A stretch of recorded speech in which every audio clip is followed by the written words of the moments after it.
साहब ये भोली कौम है, बुरा मत मानना कोई भी, इतनी भोली कौम है कि दुनिया में इससे भोली कौम कोई पाई नहीं जाती।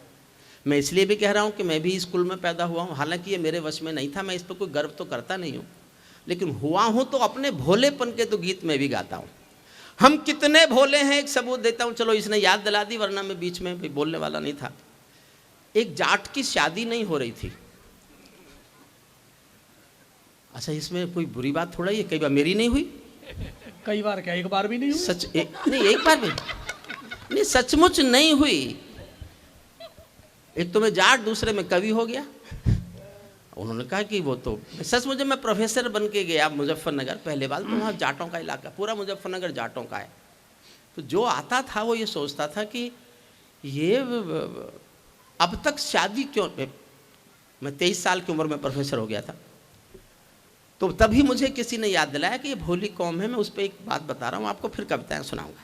एक जाट की शादी नहीं हो रही थी, तो दोस्तों ने कहा भाई तो ऐसा कर, देवी की पूजा कर।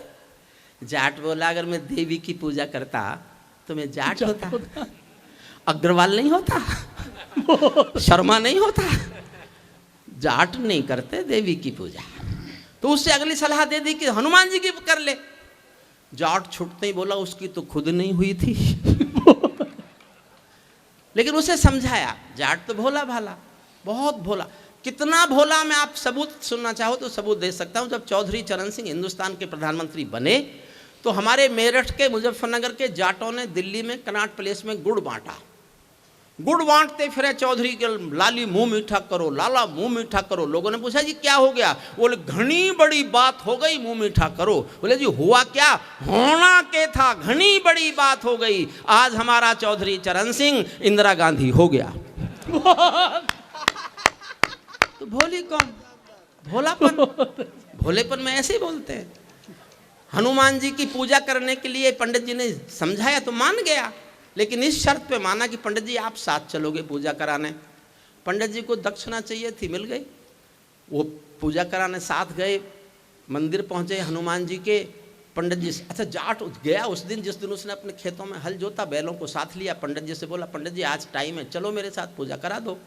बैलों को लेकर पंडित जी पहुंच गए जाट को हनुमान जी के मंदिर में। पूजा जैसे जैसे पंडित जी कहे उन्होंने की, अंत में बोले घंटी बजा। बोले बैलों की रस्सी आप पकड़ लो। अब बैलों की रस्सी लेके घंटी कैसे बजाएं चौधरी साहब? बैलों की रस्सी पकड़ा दी पंडित जी को, उसने घंटी बजा दी। घंटी बजते ही बैल बिदक गए। बैल बिदक कर भागे तो बैलों की रस्सी का फंदा पंडित जी के हाथ में फंस गया। अब आनंद लेना, पूरा सदन ठहाके लगाना। ये अरे साहब मेरी तो हुई नहीं तो मुझे क्यों पहना रहे हो? इसी चक्कर में कि यही सही। आनंद लेना साहब, आपको लगे जोरदार ठहाका आपके भीतर से आनंद प्रकट होता है तो पूरा सदन आनंद ले। मैं इनको इसलिए बता रहा हूँ ये कि जो ये प्रभाव डाल गए बहुत अच्छा पढ़ के, मैं इस प्रभाव को नष्ट करना चाहता हूँ। इतना जम रहे अमित भाई, मनवीर भाई, ये भाई, ये मोनिका जी, जब इनको मालूम था कि हरिओम पवार आया है, इनको जमने की क्या जरूरत थी? बैलों की रस्सी पंडित जी के हाथ में फंस गई, घंटी बजाई तो बैल बिदक गए। बैल बिदक कर भागे तो पंडित जी फंसे हुए थे, हाथ में रस्सी बंधी हुई थी, पीछे पीछे पंडित जी भी भागे। अब आगे दृश्य ये है, दृश्य का आनंद लेना। आगे बैल भाग रहे हैं, पीछे पंडित जी भाग रहे हैं, उसके पीछे जाट भाग रहा है। रास्ते में देवी का मंदिर था। देवी को विनोद सूझ गया। देवी बोली पंडित जी कहाँ भागे जा रहे हो सुबह सुबह? पंडित जी बोले देवी आज तक तूने बनियों का, ब्राह्मणों का ब्याह कराया होगा, जब किसी जाट का कराएगी ना तो पता चलेगा कितना भागना पड़ता है।